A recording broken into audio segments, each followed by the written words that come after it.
जोहार दोस्तों। तो आज हम इस वीडियो में बात करेंगे कि आदिवासी समाज के बीच या आदिवासी उरांव समाजों के बीच ये टोटेम व्यवस्था किस लिए लाया गया है और इस टोटेम व्यवस्था का क्या योगदान है हमारे आदिवासी समाज में। तो इसके बारे में आज इस वीडियो में पूरी जानकारी दूंगा आप लोग को। तो आप लोग मेरा वीडियो में शुरू से लेकर अंत तक बने रहिएगा, आपको पूरी जानकारी टोटेम के बारे में दूंगा। तो चलिए दोस्तों, वीडियो को स्टार्ट करते हैं। तो दोस्तों, आप लोग को बता दूं, हमारे आदिवासी समाज में या हमारे आदिवासी उरांव समाज में अन्य समाज के तरह टोटेम व्यवस्था नहीं है। जैसे कि हिंदू समाज में उनके टोटेम व्यवस्था ऋषि मुनियों के आधार पर है, 4 ऋषि के आधार पर है और उस टोटेम के अनुसार वे 4 ऋषियों के आधार पर ही हिंदू धर्म के जितने भी लोग हैं उनका उत्पत्ति हुई है। इस तरह का है। पर हमारे आदिवासी समाज में हिंदू समाज से अलग है। हमारा आदिवासी समाज में टोटेम व्यवस्था जो हम प्रकृति के पूजक हैं, इसलिए प्राकृतिक के आधार पर ही रखा गया है। तो प्राकृतिक के आधार पर हमारे टोटेम व्यवस्था को बांट दिया गया है। जैसे किसी का पक्षी, कुछ भी पक्षी हो सकता है, तो पक्षी से संबंधित किसी का टोटेम है। किसी का कोई जीव जंतु हो गया तो जीव जंतु के आधार पर उसका टोटेम है। किसी का पशु के आधार पर उसका टोटेम है। जैसे पेड़ पौधे हो गया तो किसी का वनस्पति के आधार पर उसका टोटेम है।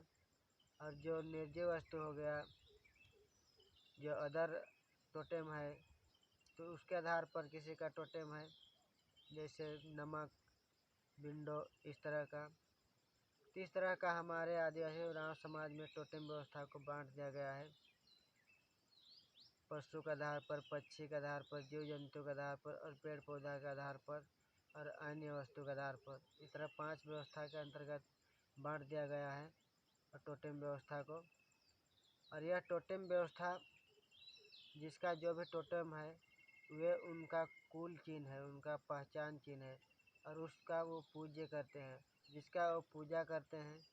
और जिस भी व्यक्ति को, हमारा आदिवासी समाज में जिस भी व्यक्ति का जो भी टोटेम है, उस टोटेम का वो रक्षा करता है, उनका देखभाल करता है, उनको मुसीबत से बचाता है। चाहे वो उसका टोटेम कुछ भी हो, पेड़ से संबंधित हो या जीव जंतु से संबंधित हो या पक्षी पर पशु से संबंधित हो या अन्य से संबंधित हो, उनका रक्षा करता है और उसका पूजा भी करता है। और इसलिए इस टोटेम व्यवस्था बहुत ही महत्वपूर्ण है अपने प्राकृतिक की रक्षा के लिए। इससे प्राकृतिक की रक्षा भी होती है। जैसे किसी का साल का पेड़ टोटेम है तो साल को नहीं काटेगा, ना ही उसका नुकसान होने देगा, उनका रक्षा करेगा। इससे अगर एक व्यक्ति अपना टोटेम का रक्षा करता है तो इस तरह का कई व्यक्ति होंगे। जैसे मान लीजिए 1000 व्यक्ति, तो 1000 पेड़ों की रक्षा हो जाएगी। तो इस तरह से प्राकृतिक का रक्षा करते हैं हमारे आदिवासी समाज के लोग।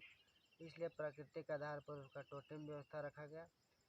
और शायद टोटेम व्यवस्था का उत्पत्ति का कारण यह हो सकता है कि हमारे आदिवासी समाज के जो पूर्वजों को, जो उल्लू परिया में, शायद उन लोगों को इन जीव जंतु या पेड़ पौधों से कुछ मदद मिली होगी या तो कुछ काम लगा होगा, जिस कारण से वे लोग उसका सहारा लेकर आज बचे हैं या जीवित है या चल रहे हैं उनके मार्ग पर, जिस आधार पर वो उनका टोटेम बन गया और उनका रक्षा करता है, उनका पूजा करता है और उनका नुकसान होने नहीं देता है।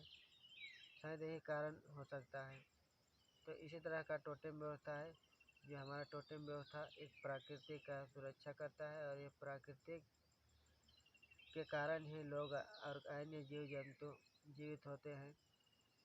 और प्राकृतिक का अगर नियम का अगर हम उल्लंघन करते हैं तो हमें शायद सही से गर्मी, सही से वर्षा और सही से ठंडक भी नहीं मिलेगी, और जिस कारण से अकाल भी हो सकता है, जिस कारण से लोग गर्मी से तप कर मर सकते हैं। जिस कारण से आज देख सकते हैं गर्मी बढ़ रहा है, क्योंकि लोग प्रकृति का नियम का उल्लंघन करते हैं। प्रकृति का नियम को लोग नहीं जानते हैं, जिस कारण से लोग उनका उल्लंघन भी करते हैं। कुछ लोग जानते हुए भी उनका उल्लंघन करते हैं, जिस कारण से हमें अधिक गर्मी झेलना पड़ता है, अधिक वर्षा झेलना पड़ता है, आंधी तूफान का सामना करना पड़ता है, अधिक ठंड झेलना पड़ता है। तो लोग को पढ़ लिख कर शिक्षित होना चाहिए और समझना चाहिए प्रकृति के बारे में, क्योंकि पूजा पाठ या किसी भगवान या अल्लाह या गॉड के सामने हाथ फैलाकर भीख मांगने से ना गर्मी कम होगी ना बरसात कम होगी। लेकिन अगर हम प्रकृति का सुरक्षा करेंगे, प्रकृति का नियमों से चलेंगे, तो वैसे हमें गर्मी अधिक नहीं मिलेगी, ना ही अधिक ठंडा मिलेगी। तो दोस्तों, कैसा लगा ये छोटी सी जानकारी? अगर आप लोग को अच्छा लगा तो मेरा वीडियो को लाइक शेयर कमेंट करना, और हो सके तो मेरा चैनल को सपोर्ट करना। और इसी तरह का इंटरेस्टिंग जानकारी मैं आप लोग के लिए छोटी छोटी लेकर आऊँगा, तो आप लोग मेरा चैनल को सपोर्ट करना।